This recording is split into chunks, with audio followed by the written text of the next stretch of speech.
প্রিয় ভিউয়ার্স, আসসালামু আলাইকুম। 2022 সাল ভিত্তিক কম্বাইন্ড ব্যাংকের সিনিয়র অফিসারের রিটেন ম্যাথ সলিউশন।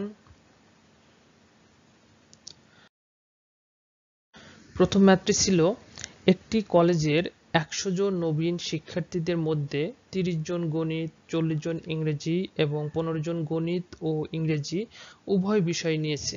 এখান থেকে ক নম্বর প্রশ্ন করা হয়েছে, কতজন গণিত বা ইংরেজি বিষয় নিয়েছে। খ নম্বর প্রশ্ন বলা হয়েছে, কতজন গণিত বা ইংরেজি কোনোটি নেয়নি। সমাধান করব।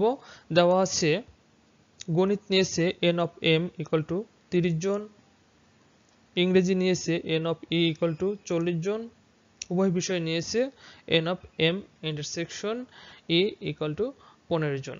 আমরা জানি n of m union e equal to n of m plus n of e minus n of m intersection a।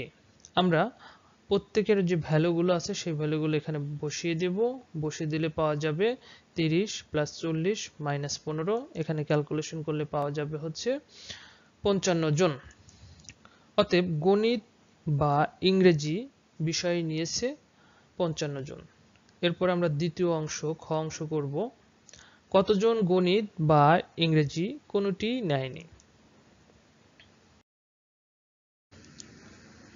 গণিত বা ইংরেজি কোনোটি নেয়নি, n of u এখানে টোটাল যেটা সেটা এবং কতজন গণিত বা ইংরেজি বিষয় নিয়েছে সেটা বিয়োগ করব। তাহলে আমরা কতজন ইংরেজি বা গণিত কোনোটি নেয়নি সেটা পাবো। এখানে n of u টোটাল ছিল হচ্ছে 100 এবং n of m intersection e এর ভ্যালু বের করেছি 55 জন। 100 থেকে 55 বিয়োগ করলে হবে 45 জন। অতএব গণিত বা ইংরেজি কোনো বিষয় নেয়নি 45 জন। উত্তর 45 জন এবং উত্তর 55 জন এবং 45 জন। এরপর চলে যাব দ্বিতীয় অঙ্কে। দ্বিতীয় অঙ্কটি ছিল, একটি পরীক্ষায় 20% নম্বর পাওয়া একজন শিক্ষার্থী 30 নম্বরের জন্য ফেল করেছে, আর একজন শিক্ষার্থী 30% নম্বর পেয়ে 10 নম্বরের জন্য ফেল করেছে। পরীক্ষায় মোট নম্বর ও পাস নম্বর নির্ণয় করতে বলেছে। মনে করি পরীক্ষায় মোট নম্বর x। এখন শর্ত মতে আমরা লিখতে পারি প্রথম অংশের জন্য x এর 20% প্লাস 30, এখানে আমরা 30 যোগ করেছি যেহেতু সে 20% নম্বর পেয়েছে এবং 30 নম্বরের জন্য ফেল করেছে, অর্থাৎ সে এখানে 5 নম্বরের জন্য প্রয়োজন x 20% প্লাস 30, এটা তার 5 নম্বর। এবং দ্বিতীয় অংশে লিখেছি x এর 30% এবং 10% এর জন্য সে ফেল করেছে, আমরা সেই 10% যদি যোগ করে নেই তাহলে সেটা হবে তার 5 নম্বর। তাহলে দুটোই 5 নম্বর, তাই আমরা মাঝখানে সমান চিহ্ন দিয়ে দুইটা অংশ প্রশ্ন মতো লিখেছি। এখন ক্যালকুলেশন করব। ক্যালকুলেশন করলে পাওয়া যাবে 20x by 100 plus 30 equal to 30x by 100 plus 10। এখন x এর ভ্যালুগুলো যেগুলো আছে সেগুলো বাম পাশে নিয়ে যাব এবং যেগুলো কনস্ট্যান্ট ভ্যালু সেগুলো ডান পাশে নিয়ে যাব, তাহলে আমরা এটা পাবো। এখন x এর যে ভ্যালুগুলো আছে সেই পাশে লসাগু করব। লসাগু হবে হচ্ছে 100 লসাগু, তাহলে উপরে পাবো হচ্ছে 20x minus 30x equal to, আমরা যদি মাইনাস 30 থেকে 10 বিয়োগ করি তাহলে পাওয়া যাবে মাইনাস 20। উপরে 20x থেকে মাইনাস 30x বাদ দিলে পাওয়া যাবে minus 10x equal to minus 20, আর 100 গুণ করলে পাওয়া যাবে 2000। উভয় পক্ষে থেকে মাইনাস মাইনাস ক্যান্সেল হয়ে যাবে এবং 2000 কে 10 দিয়ে ভাগ করলে পাওয়া যাবে 200। অতএব x এর ভ্যালু 200 আর x এর ভ্যালু ছিল পরীক্ষার মোট নম্বর, অতএব মোট নম্বর 200। এখন 5 নম্বর বের করব। 5 নম্বর বের করার ক্ষেত্রে আমরা যে শর্ত মতে লিখেছি তার যে কোনো সমান চিহ্নের যে কোনো একটা পাশ নিয়ে সেখানে x এর ভ্যালু বসাই দিলেই 5 নম্বর পাওয়া যাবে। অতএব 5 নম্বর ইকুয়াল টু, আমরা শর্তমতের প্রথম অংশটুকু নিয়েছি 20x/100 প্লাস 30, এখানে x এর ভ্যালুটা বসাই দিয়েছি 20 গুণ 200 ডিভাইডেড 100 প্লাস 30। এখানে ক্যালকুলেশন করলে প্রথম অংশ ক্যালকুলেশন করলে পাওয়া যাবে হচ্ছে 40, 30 আগে থেকেই ছিল, দুইটা যোগ করলে পাওয়া যাবে 70, অর্থাৎ 5 নম্বর হচ্ছে 70। 3 নম্বর প্রশ্ন ছিল সমাধান করুন 3/3x plus 2 plus 10/5x plus 1 equal to 21/7x plus 2। এখানে x এর ভ্যালু বের করতে হবে। আমরা সমাধান করার জন্য রাশিটা আবার তুলে নিয়েছি। তোলার পরে আমরা প্রথম বাম পাশের অংশে কোনো পরিবর্তন করিনি, ডান পাশে 21 আছে, এই 21কে আমরা ভেঙে দুইটা উৎপাদকে লিখেছি, একটা হচ্ছে 7 আর একটা হলো 14। এখন এই দুইটি রাশিকে আমরা পক্ষান্তর করব, সুবিধাজনকভাবে আমরা একটা ডান পাশে নিয়ে যাব এবং বাম পাশের একটা ডান পাশে নিয়ে আসব। তাহলে আমরা পক্ষান্তর করে এই অংশটুকু পেলাম 3/3x প্লাস 2 মাইনাস আমরা ডান পাশ থেকে 7/7x প্লাস 2 নিয়ে এসেছি ইকুয়াল টু ডান পাশে 14/7x প্লাস 2 এটা ছিল মাইনাস এখানে আমরা বাম পাশ থেকে 10/5x প্লাস 1 নিয়ে এসেছি। এখন দুই পাশে আমরা আলাদা আলাদাভাবে লসাগু করব। লসাগু প্রথম অংশ হচ্ছে 3x plus 2 into 7x plus 2, তাহলে লসাগু করলে আমরা উপরে প্রথম অংশ উপরে এটা পাবো এবং অনুরূপভাবে ডান পাশের অংশ লসাগু করব, লসাগু করে এই অংশগুলো পাওয়া যাবে।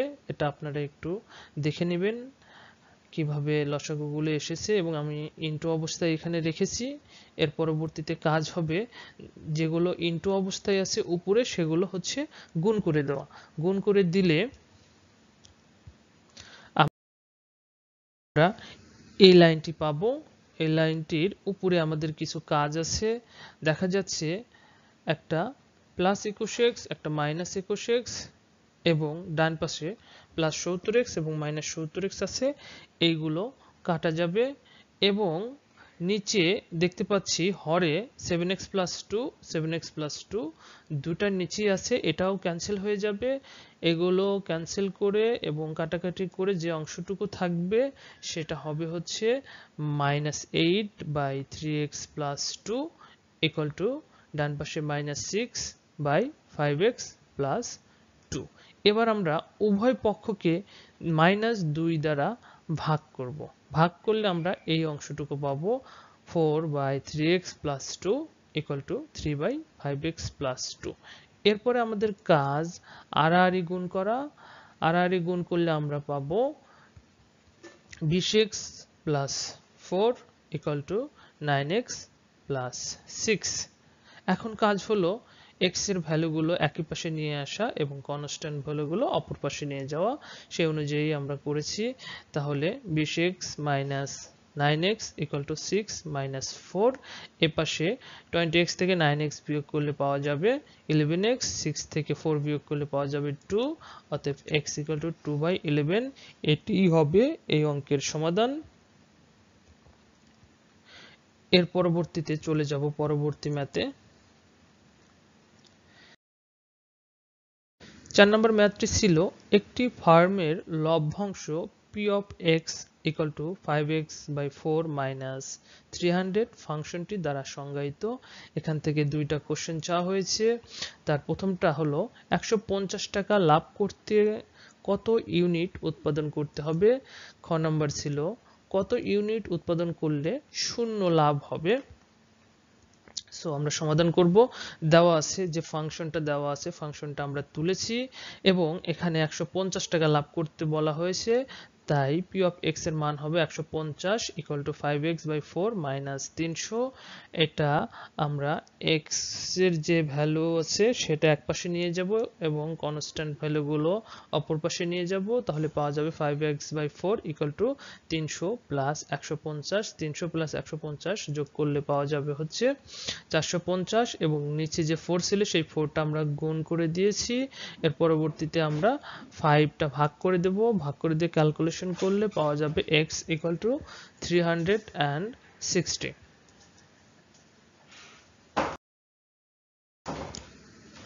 খ নম্বরে বলা হয়েছে কত ইউনিট উৎপাদন করলে শূন্য লাভ হবে।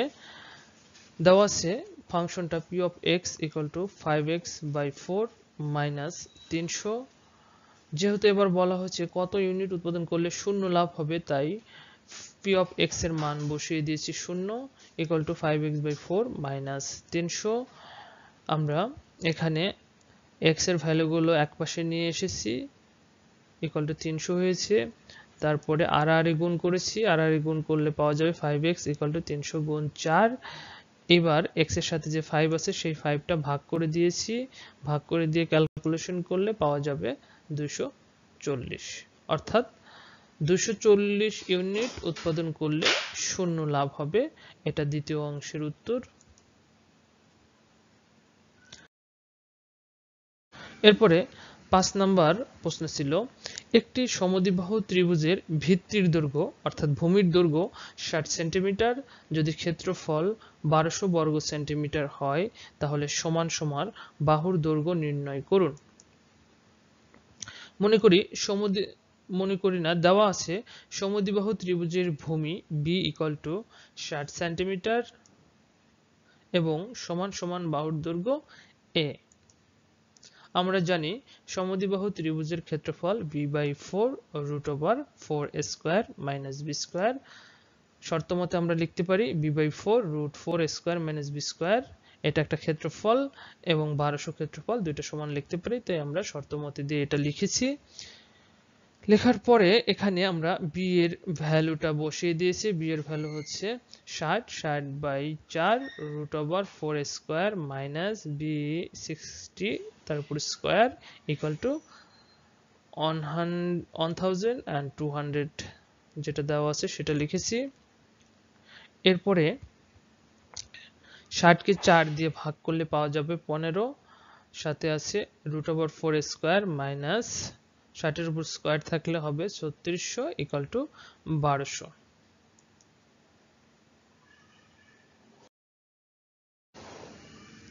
এইবার 15 ছিল, সেই 15টা আমরা 12 নিচে ভাগ করে দিয়েছি, ভাগ করে দিয়ে তারপরে আমরা পেয়েছি √4 স্কয়ার মাইনাস 3600 ইকুয়াল টু 1200 কে 15 দিয়ে ভাগ করলে পাওয়া যাবে 80।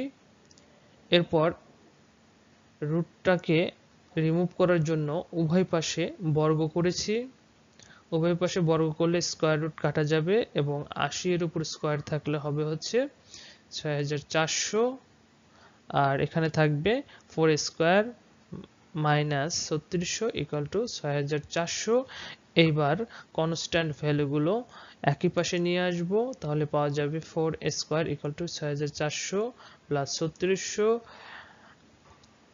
6400 প্লাস 3600 এটা যদি যোগ করি তাহলে পাওয়া যাবে 10000। তার নিচে আমরা 4 ভাগ করেছি, 4 ভাগ করলে স্কয়ারের মান হবে 2500। এবার স্কয়ারকে আমরা ডান পাশে রুট করে দিয়েছি, 2500 কে রুট করলে বর্গমূল করলে পাওয়া যাবে হচ্ছে 50। তাহলে আমাদের সমান সমান বাহুর দৈর্ঘ্য চেয়েছিল এবং সমান সমান বাহুর দৈর্ঘ্য আমরা a ধরেছিলাম এবং a এর ভ্যালু আসলো 50। অতএব উত্তর আমরা লিখতে পারি ত্রিভুজটির সমান সমান বাহুর দৈর্ঘ্য 50 সেন্টিমিটার। প্রিয় ভিউয়ার্স, আমাদের ভিডিওটি যদি ভালো লেগে থাকে এবং আমাদের সমাধানের কোনো অংশে যদি ভুল থেকে থাকে তাহলে অবশ্যই আমাদেরকে কমেন্ট বক্সে জানিয়ে দিবেন এবং আমাদের চ্যানেলটিকে দ্রুত গ্রো করার জন্য অবশ্যই আপনারা সাহায্য করবেন। পুরো ভিডিওটি দেখার জন্য সবাইকে ধন্যবাদ।